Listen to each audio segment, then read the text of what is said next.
Assalamualaikum warahmatullahi wabarakatuh. Perkenalkan, nama saya Nur Irofifah, NIM 18141091. Saya dari jurusan Ekonomi Syariah kelas S semester 5. Di sini saya akan menjawab pertanyaan soal UTS mata kuliah pasar modal syariah. Pertama, definisi pasar modal syariah dan sejarah kelahiran pasar modal syariah di Indonesia. Berdasarkan definisi terminologi, pasar modal syariah dapat diartikan sebagai kegiatan dalam pasar modal sebagaimana yang diatur dalam UU PM yang tidak bertentangan dengan prinsip syariah. Oleh karena itu, pasar modal syariah bukanlah suatu sistem yang terpisah dari sistem pasar modal secara keseluruhan. Secara umum, kegiatan pasar modal syariah tidak memiliki perbedaan dengan pasar modal konvensional. Namun terdapat beberapa karakteristik khusus pada pasar modal syariah, yaitu bahwa produk dan mekanisme transaksi tidak bertentangan dengan prinsip-prinsip syariah. Sejarah pasar modal syariah di Indonesia dimulai dengan ditertibkannya reksadana syariah oleh PT dan Reksa Investment Management pada tanggal 3 Juli 1997.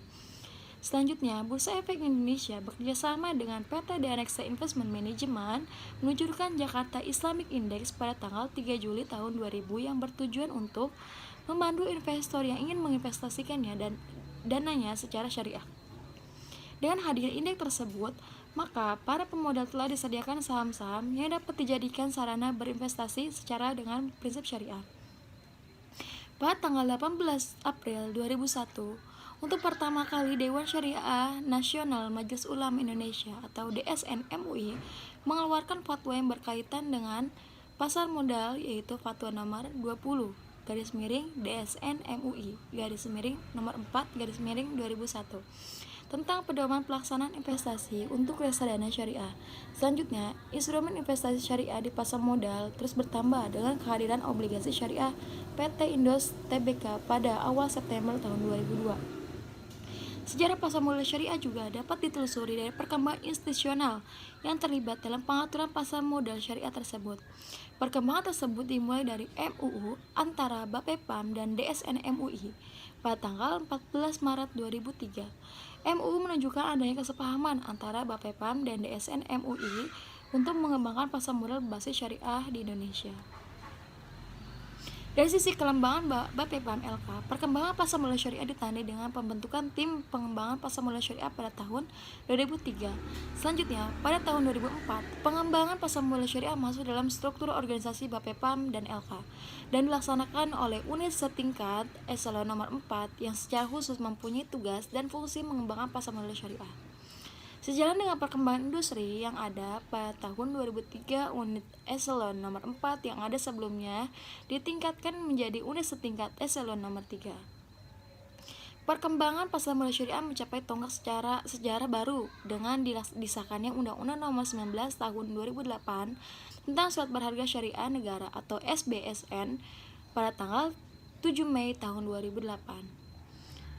Selanjutnya, saya akan menjawab pertanyaan nomor 2, yaitu perbedaan antara akad musyarakah dan akad mudharabah pada pasar modal. Musyarakah atau syirka adalah aktivitas kerjasama atau perserikatan antara kedua belah pihak atau lebih. Sedangkan mudharabah adalah kerjasama bagi hasil, dilihat dari segi transaksi dilakukan oleh pemilik modal dengan pekerja. Para ulama fikih membagi akad mudharabah menjadi dua, yaitu mudharabah mutlaqah dan mudharabah muqayyadah. Mudharabah mutlaqah yaitu penyerahan modal secara mutlak tanpa syarat dan pembatasan, sedangkan mudharabah muqayyadah yaitu penyerahan modal dengan syarat dan batasan tertentu. Di sini saya akan menjelaskan pertanyaan yang nomor 3, menjawab nomor 3, yaitu kaidah fikih muamalah yang sering digunakan di pasar modal syariah. Pertama, pada dasarnya segala bentuk muamalah adalah mubah.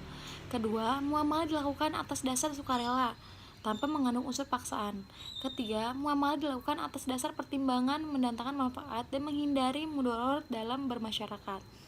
Yang keempat, muamalah dilakukan dengan memelihara nilai-nilai keadilan, menghindari unsur-unsur penganiayaan dalam pengambilan kesepakatan.